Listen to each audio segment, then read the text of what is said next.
I must have hit a genuine sore nerve last week. A genuine exposed nerve on the program The Search for Superman. Oh, boy. I can always tell when somebody has tickled that raw, exposed thing that sticks out of every basically untapped tooth nerve. When the next day you come in and there's a pile of mail written in angry scrawls, that kind of thing. Well, one of the most, I don't often talk about the mail, but one of the most intriguing things about this search for Superman thing is the outraged screams from the Ayn Randists, or the Ayn Randists, if you prefer, all of whom assume that I have not read Atlas Shrugged, or assume that I have not read any of the other badly written novels that have appeared, tracks actually, that have appeared under her name. As a matter of fact, I can tell you to most of you that my first argument over The Fountainhead occurred maybe 2 weeks after it was published, before most of you had ever heard of it, while you were still struggling through Raggedy Ann and Raggedy Andy. I hate to pull rank on you here. However, the argument always resolves itself. Probably one of the most significant, I suppose you might say, outcroppings of this argument is that whenever you touch on the search for Superman in any given society, people will invariably get very excited, because this search is a very basic search. The search for a father, the search for an image that is all-seeing, all-encompassing, all-moral, and impregnable to the heirs, to the fleshly failings that we have. We're looking for a president, for example, made out of stainless steel that does not rust. We are looking, oh yes, we are looking for a president or a leader that comes from some very different plane of existence than we do. Why do you think most people were very angry at the fact that Harry Truman had operated a haberdashery shop unsuccessfully? That made him a very bad Superman. I mean, so that's going to be held against him for all time. No matter what he did from that day on, it doesn't matter. To many people, he remains an unsuccessful haberdasher. So we will increasingly find that our Supermen will come from the ranks of people who have not had the opportunity to fail. In short, this is, to me, the basic reason why most of the men today who are making it big in politics are wealthy men, and wealthy by family rather than, in most cases, having earned the wealth. Because it's very difficult for a boy to fail whose father has $28 million in the bank from the word go.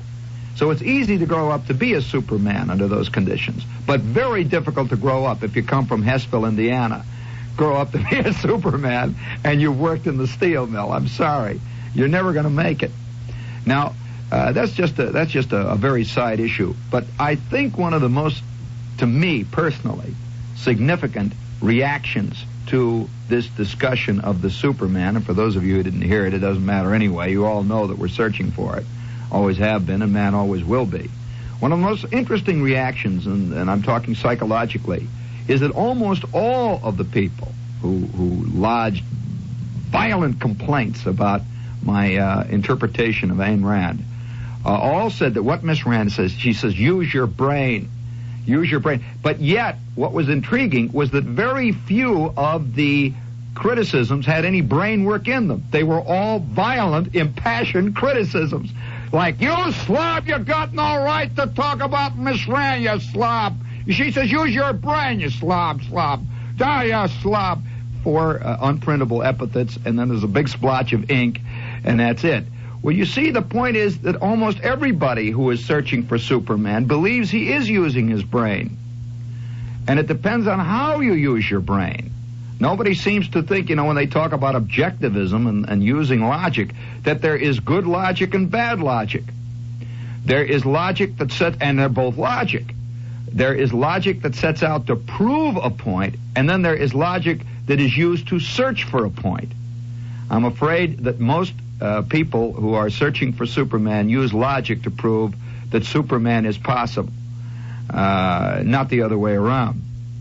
Now, that's just another side issue. However, I will say this, though, that the search, let's go back to Hitler's Germany again. You know what was intriguing? To find that most of the philosophers, and I'm using great quotes around them, of the Nazi regime, and most people only know Hitler.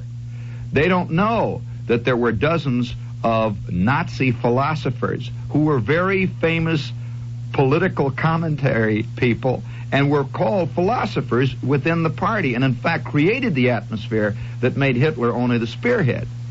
Most people don't know that here in America. For some reason or other, they only know that there was Hitler, and they figure that Hitler got up on a stump and got 9 million people following him, and that was the end of it. I'm sorry.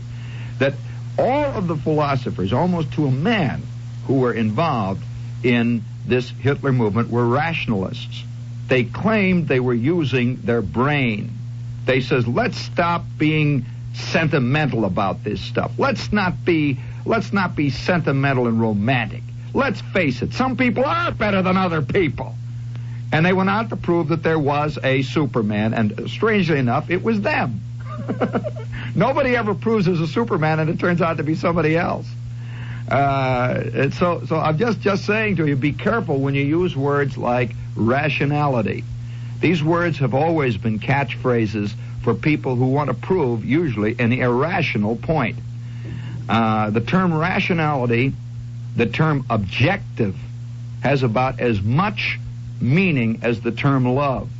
What makes you think that any man can be objective? We're all men. We all have our own failings. A short, fat man is not objective, no matter how hard he is about food, no matter how hard he tries. He is not going to be objective about fat either. He can claim he is. Well, I'm sorry. There's a lot of things that we cannot control.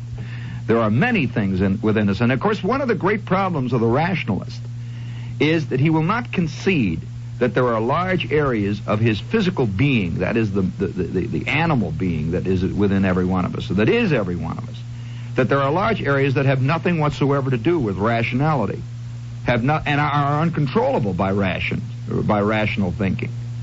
That you cannot control your instincts. They are there. Now, you may be able to slightly curb them by rational thinking, by objective consideration, but you are not going to eradicate them, nor are you going to really essentially change them. Never. I'm sorry. There are several psychologists who are very unpopular in this country because I'm talking about schools of psychologists, because their basic school is really, to make it in a very, very basic, broad definition, they say that there are elements within you that have more power and more potency than the feeble power of your mind, literally. And they say that if a man or if a person or if a motivational machine begins to cater to those parts and sides of that human being, that the mind will go out the window. Either that or the mind will be used to rationalize a basically irrational pursuit. In short, it would not be hard for me here, being a fairly good technician with words and ideas and so on. It would not be hard for me to convince a goodly portion of my listeners that they really are the victims of society. Wouldn't be hard for me to convince them of that. That not only are they victims of society, but society is an evil which is out to destroy them. Basically a beautiful flower-like creature. Because it's something that all of us want to believe. Very few of us can ever get the guts or the irrationality to proclaim it. But it wouldn't be hard for me to do that. Really wouldn't.